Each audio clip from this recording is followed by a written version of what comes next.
laban nila sa Malaysia kung sa tinambakan nila itong Malaysia. Ito yung kanilang big three, Coach Ronnie. Tatlong manlalaro who scored 53 points. That's 56% out of the 93 na naitala ang Jordan in that convincing win over Malaysia. And that's why today, nakabuelo na naman sila, looking once again to impose their experience, their height against the challenge of the Smart Gilas team for them to be able to still be at the top of the heap, so to speak, pagkatapos itong laban na ito. So the Philippines with a 3-point deficit to start their second quarter. There's a kick-out pass. Lassiter, first attempt, no good. Ito na si Wright. Speeding down court. Nadulas. And traveling. Tinawag dito kay Raheem Wright. Very familiar na rin sa Philippine brand of basketball, played as an import para sa Philippine Patriots. Tama. For a short while, no? At napanood ko rin to sa mga European leagues. Hindi pala traveling ang tinawag. Dahil pala sa Jordan yung bola, buti na lang kapos.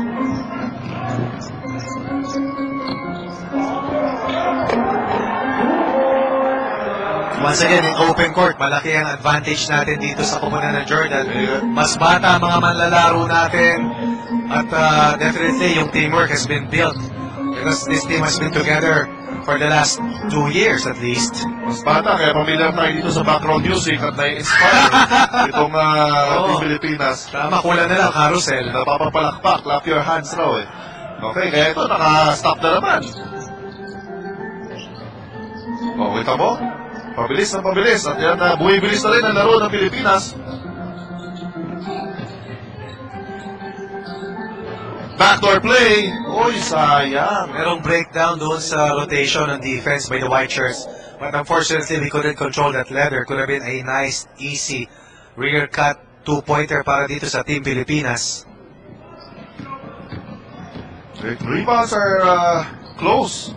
So far, that's a good sign. Maraming offensive rebounds na napulit yung koponan ng Jordan, lalong-lalo na sa first few minutes. Kung kahit nabulaga tayo at mataas yung kanilang porsyento from the outside. Tough fadeaway jumper. The scramble for the loose ball, it will stay with Jordan. At maliwanag ang tema rito, pag si Doughty challenge ng on the ball, yung weak side rebounding na kokontrol dito ng Jordan. Eto na ngayon, ayun ang sinasabi mo. Pag humerpre itong si Doughty, ayun na. Kaya nadodumi na ngayon ng Jordan ng offensive rebounds. Locking out is vital para dito sa kampanya ng Team Pilipinas. Pag masyado kang maraming possessions na binibigay, especially sa offensive rebounds, eventually, masasaktan ka dyan. And eventually, mafa-foul trouble pa. But so far, itong Jordan, only with a 1-point lead over Team Philippines, yan ang maraming pinulot. Offensive rebound kanina, making his re-entry here in the second quarter.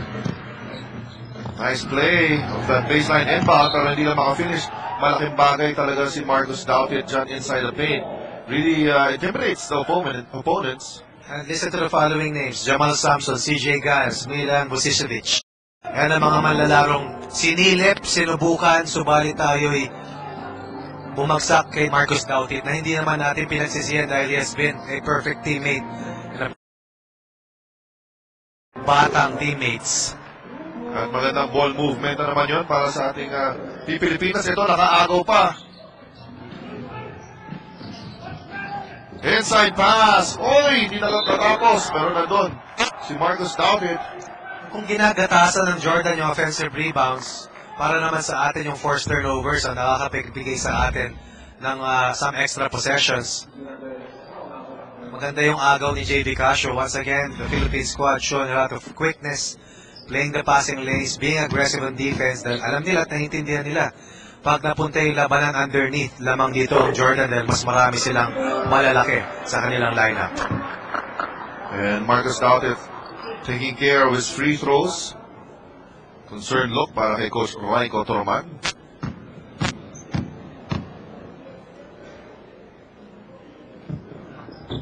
Two for two para dito kay Marcus Doughty.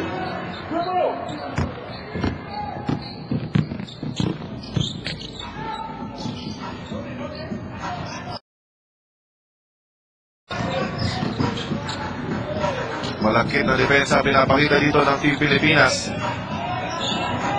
Ito si Wright. Pinupostihan yung guardia natin. Fade away. No good. And once again, Doughtit was trying to go on the ball help. Wala siyang choice kundi iwanan niya yung tao niya dahil super mismatch yun with Machine right over JV Casio at the post. Once again, it opens up the weak side rebounding para dito sa Team Jordan. Ito na, hindi na double team sa corner. Isub Sukob, so far still scoreless para dito sa Jordan, wearing jersey number 9.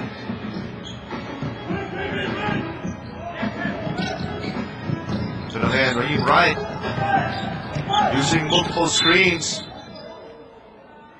Kita mo pati yung mga defensive schemes sa international level, minsan naiiba kumpara sa nakikita natin sa PBA at sa ibang professional leagues. Dito, pwede mong i-switch dahil meron kang last line defender na 7-footer.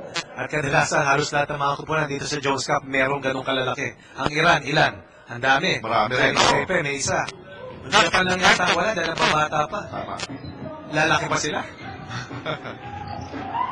From the outside, big man with a good shooting touch.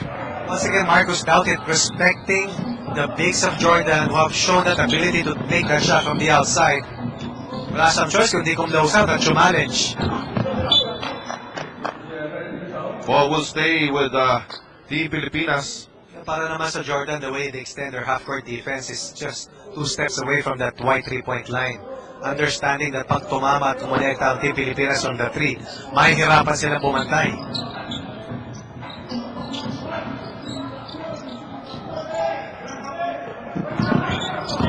Four seconds to shoot. 2 seconds to shoot. Doughtit, just in time. Barakel hustling for it. Ito, napulot ni Chris Q. Lassiter, good hustle para sa Team Pilipinas. Very scrappy play coming from the blue shirts. Yung mga 50-50 balls na tinatawag mo, Richard. At yun ang ating pang-counter. Doon nga sa napakarami nating binibigay na offensive rebounds. Extra possessions, extra chance at making added points. Here's Wright against Casio. And good rebound there by Doughtit. Here's a fast break play para sa Team Pilipinas. Laster kicks it out. Wide open is JV Casio. No! But they get another chance.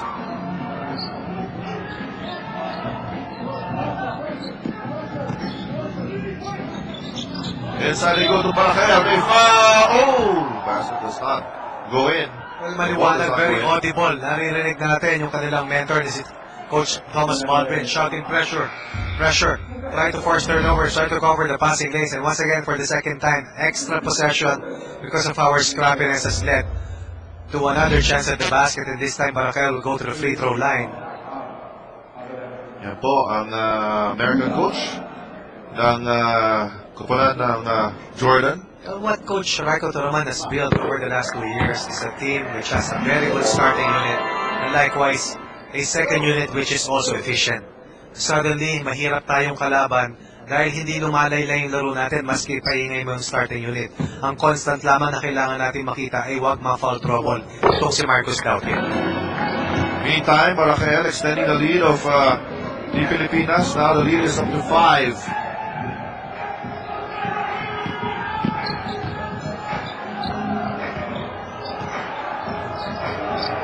Here comes Jordan, playing the perimeter. 6 seconds to shoot. Good patience, and there's a foul. Ito mo naman yung pasensya. Veterano. Ang husay Magtimon, looking at the shot clock, forcing Doughtit to step out and defending, and then attacking, using his quickness to get to the basket. Kita natin dito sa Pilipinas siya, mga 6'3" yan na point guard. Tama. Ayan, Marcus Doughtit magpapahin ngayon saglit. In comes Asi Taulava. Yan naman ang ating rotation sa 5 position. Asi Taulava, 39 years old, one of the oldest players here in the Jones Cup. But the way he has taken care of his body has enabled him, together with Don Tiveros, to be able to keep in step with the speedsters dito sa ganitong international level.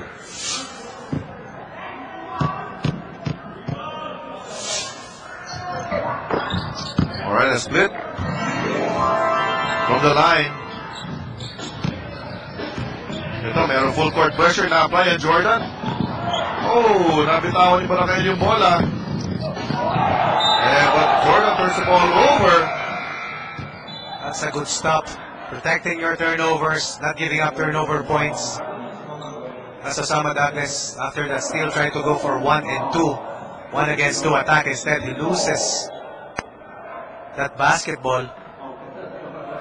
Ito, very crucial stage para sa ating Team Pilipinas to hang on to this lead without Marcus Doughtit inside the court. Ibang-iba na yung poise na nakikita natin dito sa Smart Gilas team. No? Ngayon, pati yung adaptability nila sa ganitong klaseng level. Playing every day, the physicality likewise, and all the other things, major distractions that have come their way, kaya na nilang harapin ngayon. Inside pass. Oy, sunerte dito si Asi. Kaya naman nakatambay ka lang doon, bigla may grasya bumagsak sa'yo. Early was at the right place at the right time. Just hovered underneath. 6-point margin para sa ating Smart Gilas.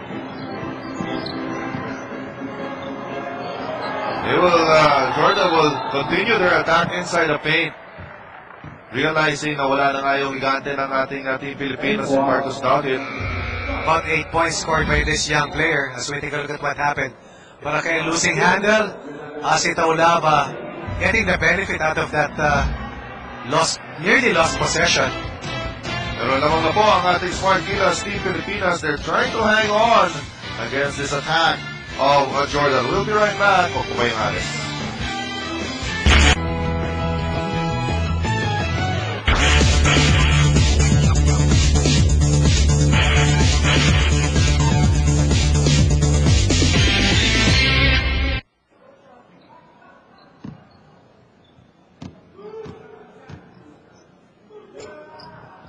Alright, Texas free throw will go in. Para dito sa Jordan, trips the lead to 3. Jordan extending their defense. Kanina may zone press tayo namataan. Ngayon naman, full court pressure ang kanilang sinusubukang i-apply laban sa backcourt personnel ng Smart Gilas. Si Taulava, nice break. Dalawa yung lumipad pero hindi maka-finish.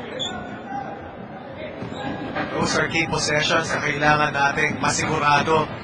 Habang wala si Marcus Doughtit, points in the paint comparison, Jordan with a slight advantage. You can expect Jordan here. That wasn't a good shot. Taking it from the outside. JV Casio from the short corner. Sayang mga open looks na yun para sa ating Team Pilipinas. But Jordan, not helping their cause, turning the ball over once again. That's the second turnover of that kind. We'll credit that to the transition defense of the Blue Shirts. As we take a look at Baroka, was had a good scoring game so far. JV Casio, hindi nakakapuntos from the 3. His perimeter jumper also was off a while ago. And let's see if Baroka will be able to pick up where he left off. And he fired 11 points in the first quarter. Baroka with a floater. Mainit sa the first quarter.